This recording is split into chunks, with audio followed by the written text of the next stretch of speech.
Yes yes 12 13 number please શું છે code તમારો? MAE MKP AE A MAE અચ્છા MAE શું છે લાયકાત તમારી? મેં મારું બેઝિક BSc નર્સિંગ 2015ના વર્ષમાં મહારાજા કૃષ્ણકુમાર સિંહજી ભાવનગર યુનિવર્સિટીથી કર્યું છે. પછી 2015થી 16 મેં as a cardiac staff nurse UN Mehta institute of cardiology and research centre ખાતે મારી ફરજ નિભાવી છે. એક વર્ષ નોકરી કરી? હા, 11 મંથ્સ જેવું. પછી 2016માં trauma centre government hospital Ahmedabad ખાતે મને સ્ટાફ નર્સ ક્લાસ 3નો ઓર્ડર મળ્યો. ત્યારથી અત્યાર સુધી હું ICUમાં મારી સેવા આપું છું. Ahmedabad trauma centre ICU.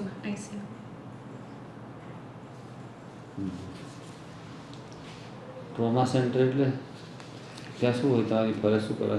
Trauma centre એક કેઝ્યુઅલિટી ડિપાર્ટમેન્ટ છે. એ ઇમરજન્સી સેવાઓ પૂરી પાડે છે. કોઈપણ વ્યક્તિ પેશન્ટ છે એ ઇમરજન્સીમાં ટ્રોમા સેન્ટર કેઝ્યુઅલિટીનો ઉપયોગ કરે છે.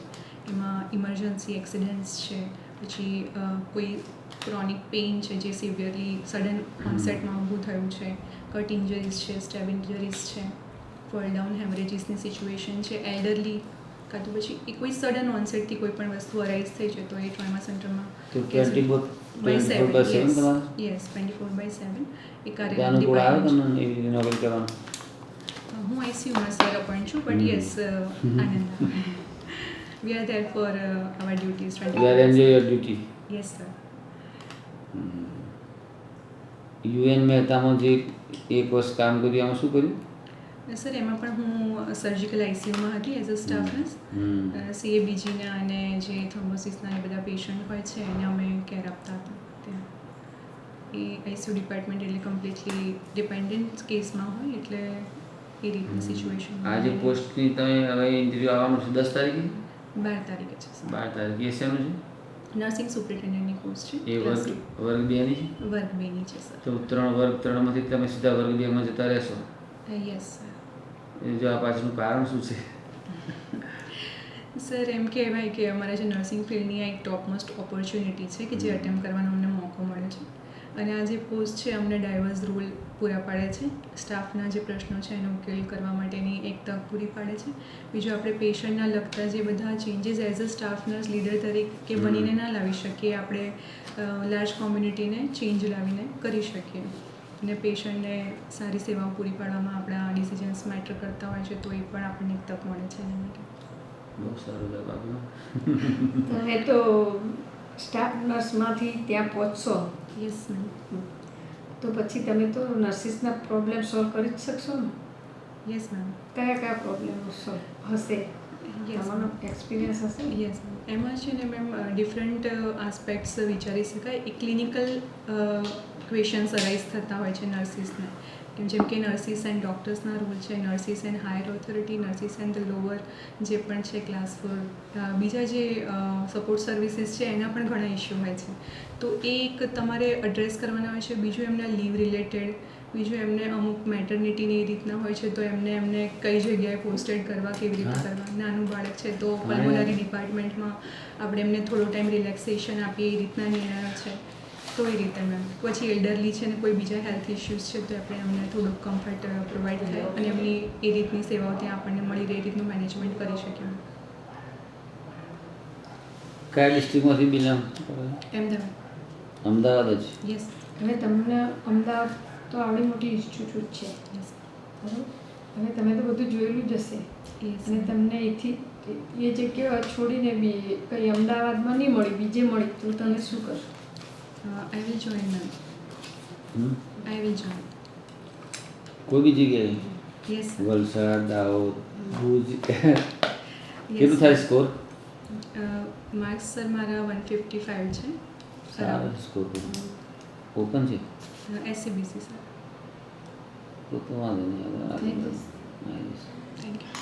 આમાં તમારે કેટલા સારા માર્ક્સ લાવવા જોઈએ? લે લો વાંધો નહીં. પણ તમે આ ક્લાસ 2માં લાગી ગયા બરાબર? Yes sir. પછી તમારી ઉપરની હાયરકી કઈ હશે? તમે જે જગ્યાએ નોકરી લાગશો એનાથી ઉપરમાં કયા અધિકારીઓ આવે?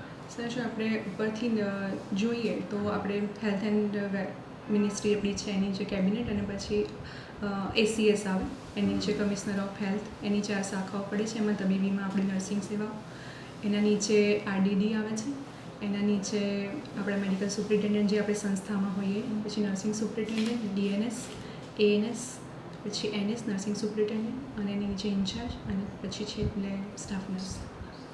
અત્યાર સુધી આપણે ઇન્ટરવ્યુ આ છોકરી એટલો આ સારું ચાલે બેસ્ટ. પણ સર એમને અમદાવાદ કર્યું છે એટલે અમદાવાદની સિસ્ટમ જ છે કે એમના ચીફ મેટ્રન છે બાબુ સર, પછીથી નીચે આવે બધા ANS બેઠેલા હોય એમની ઓફિસ. એ લોકો સિસ્ટમથી જ હોય. હા, એટલે બધું સર એમનામ જ. આ કંઈ ગોખવાની જરૂર નથી. બિલકુલ ગોખવા તો એને અને બીજી બધી ઇન્સ્ટિટ્યૂટમાં શું એ રીતનું છે નહીં સર. એટલે અમુક વસ્તુ અનુભવ નથી. એક્સપોઝર ના હોય એટલા માટે. અને ત્યાં સિસ્ટમથી કામ થાય છે એટલા માટે. આરોગ્ય વિભાગ જે છે યસ સર. એ કોઈ મેગેઝિન બહાર પાડે છે? સર એની જે બધી આપણી હેલ્થ રિલેટેડ જે બી આપણે એમને ગાઈડ કરી શકીએ એની પુસ્તિકાઓ હોય છે. જેમ કે મેલેરિયા, અત્યારે ડેન્ગ્યુ, બધા વેનરલ ડિઝીઝીસ ચાલે છે તો એના રિલેટેડ હોય છે. પછી બધી સેવાઓ માટે પેમ્ફલેટ્સ, એની બધી સેવાઓ જે એન્ડ પીપલ સુધી પહોંચી રહે એની માટેની અવેરનેસની બધી પુસ્તિકાઓ હોય છે. ત્યાં બધી સ્કીમ્સ હશે ને? યસ. કઈ સ્કીમ્સ હોય? એટલે સંસ્થામાં અમારે સર PMJ આરોગ્ય આયુષ્માન ભારત યોજના ચાલે છે. બીજું સિનિયર સિટીઝન્સનું અમે આપીએ છીએ, RSBYની આપીએ છીએ. RSBY રાષ્ટ્રીય સુરક્ષા વીમા યોજના. અચ્છા, રાષ્ટ્રીય સુરક્ષા વીમા યોજના. પ્રીમિયમ કોણ ભરતું હોય? એ જે તે કંપની અંતર્ગત જે બધા કર્મચારીઓ હોય એ કંપની એ લેતું હોય છે અને એમાં એમને પ્રોવિઝન મળતું હોય છે કે એમનો પરિવાર કેટલો લાભ મળતો હોય છે? એમાં સર અમુક સેલેરી ડિસાઇડેડ હોય છે, એના સુધી તમને એનો લાભ મળતો છે. પછી બિયોન્ડ જાય એટલે એ લાભ બંધ થઈ જતા હોય છે.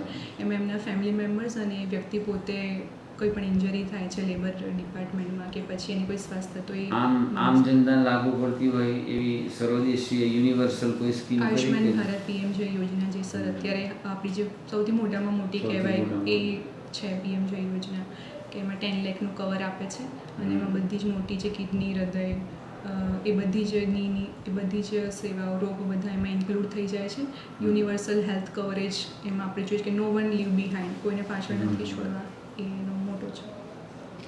કોઈ એપિડેમિક આવ્યો અમદાવાદની, તમે અમદાવાદના નર્સિંગ સુપ્રિન્ટેન્ડન્ટ છો અને આટલી મોટી એટલે ત્યાં તો લોડ રહેવાનો, આટલી મોટી પૂરતો સ્ટાફ નથી તો શું કરશો? અત્યારે મેમ આપણે જો અમદાવાદ સિવિલ પર ફોકસ કરીને વાત કરીએ તો આપણી જોડે ઇનફ સ્ટાફ છે કે આપણે એમને બીજા ડિપાર્ટમેન્ટમાંથી લઈને એની પર વાળી શકીએ, એમ કે એની મેનેજમેન્ટ માટે મૂકી શકીએ.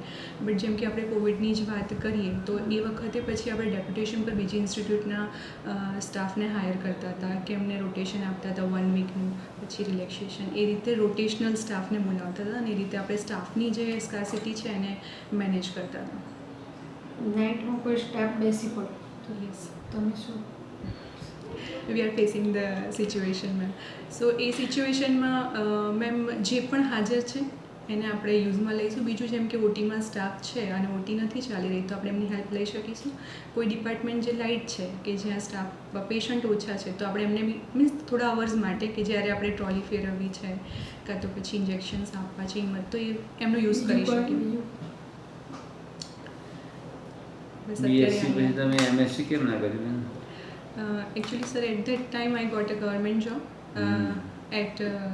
in 2016. કેટલા વર્ષનો અનુભવ છે તમારા? 16 થી અત્યારે એટલે સર 8 વર્ષ પૂરા થશે સપ્ટેમ્બરમાં. રિલીવિંગ સ્ટાફ હોય તમારે જોડે? RR સ્ટાફ એકચ્યુઅલી મેમ અત્યારે અમારે એવું છે કે મોર્નિંગમાં જ હોય છે, 9 to 5 માં જ RR સ્ટાફ છે. એને આપણે બોલાવી શકીએ? યસ, બોલાવી શકીએ. યસ. કોઈ હોબી, શોખ તમારે? મને વાંચનનો શોખ છે. રીડિંગ. શું વાંચો છો? ગુજરાતી નોવેલ્સ અને મોટિવેશનલ બુક્સ વાંચવી ગમે છે. રોબિન શર્માની હું વાંચું છું. મોટિવેશનલ બુક છેલ્લે કઈ વાંચી? Who will cry when you die, Robin શર્માની છે અને ગ્રેટનેસ ગાઈડ છે. એ બંને છે, એ લાઈફ મેનેજમેન્ટ પર છે. અને ગુજરાતીમાં નોવેલ વાંચી ગમે? યસ. કઈ નોવેલ વાંચી છે? છેલ્લે સર મેં વાંચી કૃષ્ણાયન કાજલ ઓઝા વૈદની. કાજલ કાજલ ઓઝા. કૃષ્ણ. Yes, કૃષ્ણ. અને પિંજર જે અમૃતા પ્રીતમની અનુવાદિત છે શરીફા વીજળીવાળાની, એમની વાંચી છે. અને એક ચંદ્રકાંત બક્ષીની પેરાલિસિસ. ચંદ્રકાંત બક્ષી તો આમ આખા બોલું માણસ છે તો હા, પણ એ જે પેરાલિસિસ છે એ આખી એમાં નર્સિંગ પ્રોફેશનનું પણ એક પાત્ર છે. તમારે આ વસ્તુ ખાસ કહેવું તમારે ઇન્ટરવ્યૂમાં. એટલે મને એ ગમી. કોઈ બુક કરી નહીં બોલે તો ચાલશે, પણ Yes. પણ પાછા ચંદ્રકાંત બક્ષી વિશે બોલે તો તમારે એમ કહેવાનું કે સર એ તો હોય છે, પણ Yes. એનું જે લેખન કાર્ય છે એ ઘણું સરસ છે. સરસ છે. Paralysis paralysis, yes. આમ તો સારું છે તમારું, વાંધો નહીં. 155 છે ને 80. હા એટલે થતું છે. પછી તમને પૂછે કે તમારા આદર્શ કોણ જી છે? Sir, congratulation. સર આદર્શમાં એક મારા ટીચર છે તાળું from my college મેં life. કોલ કરું કીધું કે who devoted her work ક્યારે towards આવીએ કેવા તમે nursing. રહેવાના? બસ. એમણે એમનું આખું કહેવાય ને કે જીવન નર્સિંગને સમર્પિત કર્યું છે. અઠવાડિયું છો ને? ફ્લોરેન્સ નાઇટિંગેલના પ્રતિબિંબ કહી હા શકાય. તો આ જઈએ. એટલે હું એમને મારો આઈડિયલ માંગુ છું ફોર માય નર્સિંગ કરિયર. અને એ ના, રીતે એ ફોન રીતે કર્યો બનવા બી પણ તો માંગો છો, આટલા બરાબર? પ્રેસિડેન્ટ બન્યા હતા, અમારે તો પ્રાઉડ ફીલ કરવું પડે ને. હા તો પછી પછી તમારી જિંદગીની કોઈ હા, તો એવી તો યાદગાર અમે ક્ષણ આશા હોય રાખીએ જેમાં કે તમે તમે આવો. કર્યું હોય ને તમને અત્યાર સુધી યાદ અને મને હોય. બોલાવજો, ખાલી કહી દેજો. Sir thank you, thank you. યાદગાર ક્ષણમાં એવું કહી શકાય કે જ્યારે પણ અમે ફરજ નિભાવીએ છીએ ત્યારે કોઈની જ્યારે લાઈફ બચાવીએ છીએ અમે, તો એ બહુ જ આમ આપણને બધી ખુશીનો, ક્ષણો આપણા માટે યાદગાર બહુ જ જ હોય. યાદગાર અને આનંદદાયી હોય છે. જ્યારે એમના રિલેટિવ્સ જોવે કે ના પેશન્ટ અમારું રિવાઈવ થઈ ગયું, બચી ગયું, તો એ બહુ આનંદની ક્ષણ હોય છે. સરસ, હા, સારું સારું બોલે તમે. થઈ જશે કદાચ. Thank you. બીજા કોઈ તમારા ડાઉટ હોય તો કહો. સર આમ તો હું સાડી જ પહેરવાની છું. હા, હું એ લખવાનું હા, હતું. હું લાસ્ટ ટાઈમ સાડી પહેરીને જ આવી હતી અહીંયા, બટ આજે શું એક લેક્ચર પણ હતો ને ત્યાંથી સીધું આવવાનું હતું એટલા માટે. બટ હેરમાં મેમ તમે સજેસ્ટ કરી શકો કે આપણે નર્સિંગમાં થોડું એ હોય છે તો નર્સિંગનો આપણો જે હા. જોબ ચાર્ટમાં આપતું હોય ને, Yes. તો આપણે એ રીતે Try જ- કરીને હા, try. મનમાં. હા. ઓકે. કારણ કે આપણું તમે સિલેક્ટ થઈ ગયા તો કેટલું પ્રાઉડ ફીલ થશે. Yes ma'am. હા, એટલે હું તમને ખાસ મારે એ જ પૂછવું હતું. હા. એટલે આપણે એ રીતે જ જવાનું. Yes ma'am. પછી આપણે ડ્યુટી અવર્સ બહાર નીકળે Yes. પછી તો આપણે જે Yes. કરવું એટલે એ કરી નર્સિંગ એને નાખવાનું. અવોઇડ કરે છે એટલે જ મારે ખાસ તમને એ હા, પૂછવું હતું. એટલા માટે. એટલે દરેક વ્યક્તિ શું હોય કે બધું જોતું હોય. Yes ma'am. એટલા માટે હું અપેક્ષા રાખું ને આપણે યસ. બીજું મેમ વે ઓફ એક્સપ્રેશન ને બધું ઓકે છે. બહુ સરસ. અવાજ બરાબર છે ને? અવાજ થોડો મારો ધીમો છે એટલે ના, એ ખાસ બરાબર જ છે સર. પોલાઇટનેસ એમ જ થોડો છે. ઊંચો કરવાની જરૂર નથી ને. ના. ના, બે જણા હોય બે આ બે જણા માટે તો બરાબર છે, પણ પાંચ જે જણા પાંચ હોય બેઠા હોય ને ત્યારે થોડું હા. થોડું વધારે લાઉડ કરવાનું. યસ. શ્યોર. સિચ્યુએશન અને પાંચે પાંચ સાથે આઈ કોન્ટેક્ટ રાખી અને હા, એ તો સ્માઇલિંગ ફેસથી કોન્ફિડન્ટલી જવાબ આપવાના. એવું નથી કે દરેક વસ્તુ બધાને આવડતી જ હોય. ના આવડતી એ વખતે સોરી ડિનાય કરી શકે. અને વધારે પણ જે પ્રશ્નનો જવાબ માગે એ પ્રશ્નનો જવાબ આપવાનો. શોર્ટમાં કે એમાંથી ક્વેશ્ચન ઊભા કરશે. ખરી વાત છે. અને આપણા વિષયનું તો આપણને બધું છે જ આમ તો, પણ તો બી બધું હોવું જોઈએ. યસ. કે જે નર્સિંગ સુપ્રિન્ટેન્ડન્ટ તરીકે તમે કયા રજિસ્ટર મેન્ટેન કરશો, યસ. રજિસ્ટર બી તમને ખબર હોવી જોઈએ. યસ. કોઈ સ્પેશિયલ ઇન્સિડન્ટ રિપોર્ટ કોઈ સ્પેશિયલ હોસ્પિટલ લેવલે આવડી મોટી ઇન્સ્ટિટ્યૂટ છે, તમને ત્યાં મૂકવામાં આવે ને કોઈ ઇસ્યુ બન્યું એટલે જ એનો રિપોર્ટ રજિસ્ટર હોય હા, તો તો કેવી રીતે મેન્ટેન. અને તમે પછી વર્તમાનના જે પ્રશ્નો છે કેટલાક કરંટ અફેર્સ. કોલકાતા આ કોલકાતાનો ઇસ્યુ બને એવા એવા બધા એવા જે એવા પૂછાતા હોય. ચાંદીપુરા વાયરસ ચંદીપુરા વાયરસ 95 થી હા આ એ બધું છે. તમારા આ નજીકના ભવિષ્યમાં જે બધું હેલ્થ થયું. રિલેટેડ બધું. એ બધું વચ્ચે કોલેરા ને આ બધું ચાલે ને થોડું. અને આ વરસાદની સિઝન છે એટલે મેલેરિયા, મેલેરિયા મેલેરિયા, ડેન્ગ્યુ. તો પ્રિકોશન માટે તમે શું શું સૂચના આપો છો? તે બધું કે ભાઈ શુદ્ધ પાણી પીવું જોઈએ ના બધું. અને એમ મચ્છરદાની. કે પુઅર પેશન્ટ છે તો તમે બધાને એમ કહો કે આ કરો આ કરો તો એવું થોડું ચાલશે. એફોર્ડેબલ એમના જેટલામાં હા, આવતું હોય એ હા. બધું. યસ. બાકી બધું સારું છે. Thank you. Thank you. Yes, yes. શું નામ કીધું? હિરલ હીરા હિરલ. Madam okay.